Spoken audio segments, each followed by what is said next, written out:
Consistent রিভিশনে থাকতে হবে, মোরাজা করতে হবে এই কোরআনকে হেফজ করে ফেলা এটা সহজ, কিন্তু এটাকে টিকিয়ে রাখা বড্ড কঠিন। যারা তোমরা হেফজ কমপ্লিট করেছো, হাফাজাতুল কোরআন, তোমাদেরকে উদ্দেশ্য করে আল্লাহ রাসূল সাল্লাল্লাহু আলাইহি ওয়া আলিহি ওয়াসাল্লাম বলেন যে তাআহাদুল কোরআন, তোমরা ডেইলি বেসিসে কোরআনকে কি করো, রিভাইজ করো, রিভিশন দাও, মোরাজা করো, এটাকে সম্মান করো। কেননা পোষ মানানো হয়নি এরকম কোন বন্য উট যদি এটা রশি ছেড়ে দেওয়া হয়, এটা যেমনি ছুটে পালায়, দৌড়ে পালায়, এটারে ফিরে আনা যেমনি কঠিন, কোরআন হেফজ করার পরে, মুখস্থ করার পরে কেউ যদি ভুলে যায়, ওইটারে আবার রিভাইভ করা তার চেয়েও বেশি কঠিন। এবং আল্লাহ রাসূল সাল্লাল্লাহু আলাইহি ওয়া আলিহি ওয়াসাল্লাম তিনিও যাতে ভুলে না যান বারবার কোরআন পড়তেন, বারবার রিভাইজ করতেন। রাসূল সাল্লাল্লাহু আলাইহি ওয়াসাল্লামের কষ্ট হয়ে যেত, ফলে আল্লাহ তাআলা বলেছেন, নবী আপনি তাড়াহুড়ো করে এত কষ্ট, এত প্রেসার আপনার উপর নেওয়ার দরকার নেই, আমি আপনাকে পড়িয়ে দেব। জিবরিল যখন পড়ে শুধু ফলো করেন, সেটা একবার পড়ে নিন, মুখস্থ আমি আল্লাহ করে দেব। এরপরেও আল্লাহ রাসূল সাল্লাল্লাহু আলাইহি ওয়া আলিহি ওয়াসাল্লাম রেগুলার বেসিসে কোরআন পড়তেন, সাহাবাদেরকে কোরআন শোনাতেন, আবার সাহাবাদের কাছ থেকে কোরআন শুনতেন। এবং সারা বছর কোরআনের যতটুকু নাজিল হতো,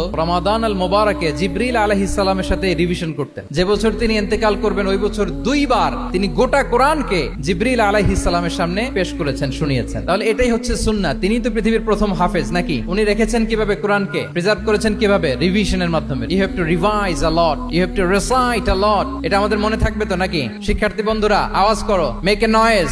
মনে থাকবে ইনশাআল্লাহ বিইذنিল্লাহ।